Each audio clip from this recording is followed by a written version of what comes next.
Et salut tout le monde, c'est Sinoir et aujourd'hui ce sera une vidéo sur, on l'entend, on l'aperçoit,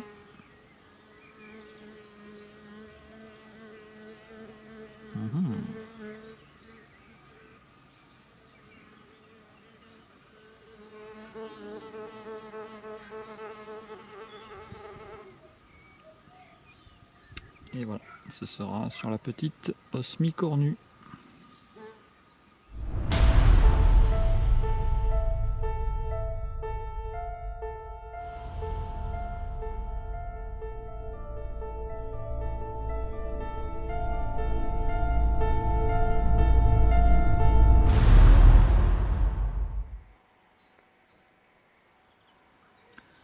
On se retrouve donc pour la fameuse osmie cornue, j'ai envie de dire la courageuse osmie cornue parce que c'est vraiment une abeille qui est très très active,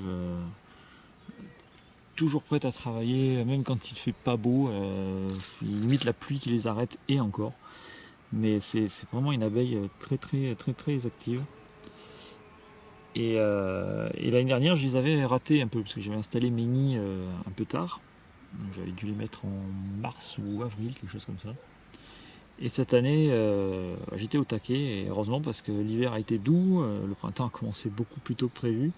Et déjà fin janvier, on pouvait en voir. Et, euh, et même avant mi-février, elle commençait déjà à nicher.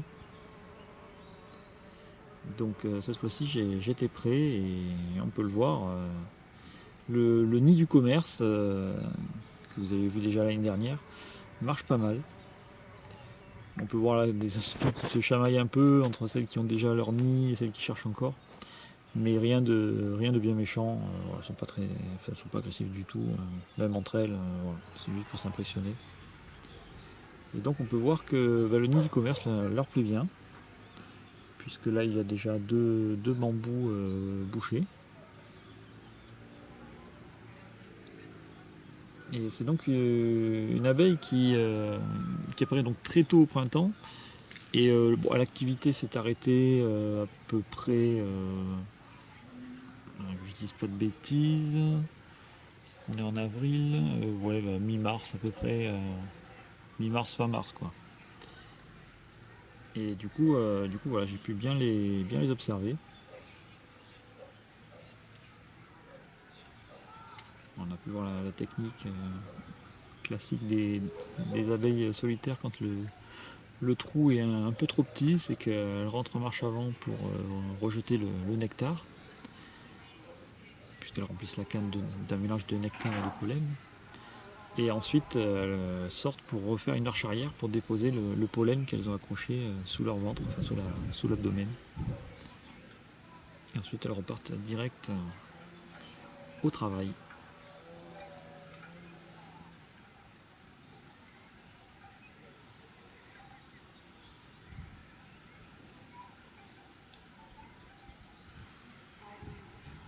On peut voir qu'il y a des abeilles un peu partout dans chaque trou. Hein. J'avais parfois 4-5 abeilles qui nichaient en même temps dans le nid du commerce. On peut les voir voilà, faire la petite marche arrière. C'est mignon. Se contorsionne dans tous les sens là pour décrocher le pollen. Et hop, c'est reparti. Là on peut voir le pollen accroché sous l'abdomen. Donc la marche arrière pour le déposer. Il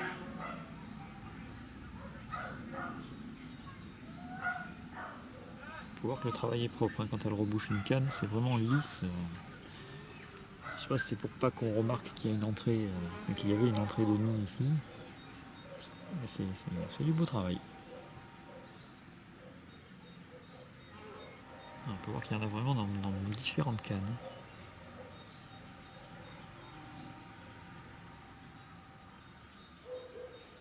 Et là on peut observer donc une osmie qui est en train de finir le travail. Donc de reboucher l'entrée avec de la boue. Là on voit bien la pilosité orange de l'abeille. C'est toujours intéressant de les regarder faire. Et d'ailleurs j'ai aussi un nid du commerce sur mon balcon. Et à elle toute seule, parce que je suis sûr qu'il n'y en a qu'une qui est venue nicher, parce que d'habitude il n'y en a pas. Enfin, on est assez haut, donc d'autres abeilles ne viennent pas. Et à elle toute seule, elle a bouché 10 bambous. 10 bambous. Alors, ce ne sont pas des bambous très profonds, hein, j'en ai parlé l'année dernière, hein, ces trucs du commerce. Voilà, elles doivent pouvoir faire 2, 3, 4 chambres peut-être dans le bambou, pas plus. Et donc, vu l'activité et les bambous qui se remplissent de plus en plus dans le nid du commerce, j'ai décidé d'installer une grosse bûche qui m'a demandé énormément de boulot et de temps pour pouvoir faire tous ces trous. J'en ai fait vraiment de toutes les tailles. On peut voir qu'on a vu une osmie sortir de cette bûche déjà. Et d'autres qui rentrent encore. Et cette bûche a pas mal marché. On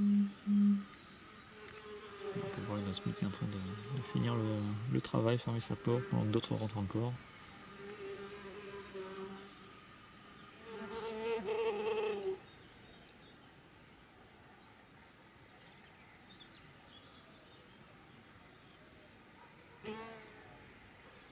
On peut l'avoir un peu plus gros plan et là on voit très très bien le pollen accroché sous la brosse, sous l'abdomen. Ouais, parce que contrairement aux abeilles domestiques, les abeilles de ruche, elle n'a pas de sacoche aux pattes arrière pour pouvoir mettre tout le pollen. Donc elle l'accroche sous son ventre pour pouvoir en ramener un maximum. Donc là, elle m'a permis de faire un gros plan sur sa bouille. Voilà, il galérait un peu à rentrer, elle avait choisi une canne vraiment petite pour elle.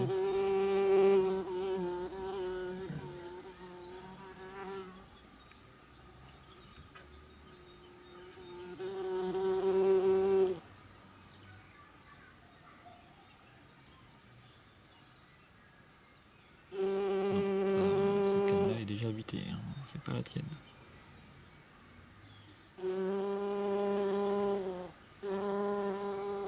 Voilà, elle était perturbée parce qu'en fait j'avais le caméscope vraiment collé, vraiment proche. Et comme elle s'oriente grâce au repère qu'elle prend au début quand elle a trouvé son nid, du coup voilà, avec le caméscope au milieu, ça la perturbe complètement. Donc elle a eu un peu plus de mal à retrouver l'entrée de son nid. Voilà, elle se fait belle pour vous.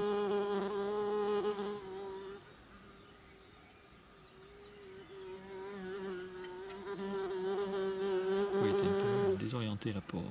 Mais bon, ça a permis de la filmer comme ça en gros plan. Et ça c'est sa voisine hein, qui travaille aussi. Ah, c'est un autre nid, hein, c'est dans le jardin du haut, là où j'avais beaucoup de xylocopes l'année dernière, si vous avez suivi un peu.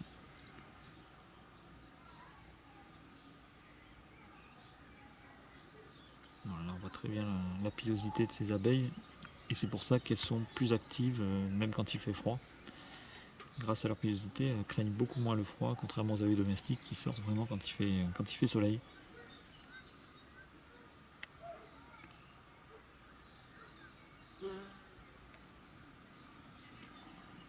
Et ce qui est intéressant avec ces abeilles, c'est que non seulement elles sont déjà nombreuses la première année, mais en plus leurs descendants qui sortiront que l'année prochaine, donc aiment nicher au même endroit que là où les parents ont niché, quoi. Enfin, là où elles sont nées, en fait, elles aiment bien renicher au même endroit. Donc du coup, ça promet pour l'année prochaine, avec tous les petites abeilles qui sortiront l'année prochaine au printemps. Si on dira il y a à peu près 60% qui veulent renicher au même endroit et 40% qui partent coloniser d'autres endroits. Donc il risque d'y avoir une surpopulation dans mes nids au printemps prochain. On suivra ça.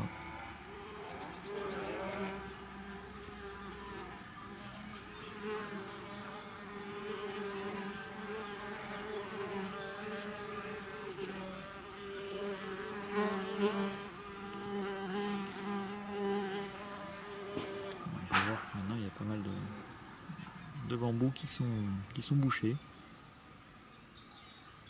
Et donc là maintenant c'est un point de vue une fois que les osmies ont fini leur travail, hein, parce que là maintenant il n'y en a plus. Et on peut voir que ce soit dans le nid suspendu, le nid du commerce, la bûche. Alors elles ont niché un peu partout et j'en ai compté en tout 41. 41 nids bouchés pour la première année vraiment où je m'y prends sérieusement pour elles. Et comme je disais, comme beaucoup aiment renicher au même endroit l'année prochaine, ça va faire une très grosse population si tout se passe bien et qu'il n'y a pas eu trop de parasites dans les nids. Voilà, ça promet une belle année 2021, un beau printemps. Et voilà, nous suivrons ça de près. Allez, je vous dis ciao ciao, à bientôt.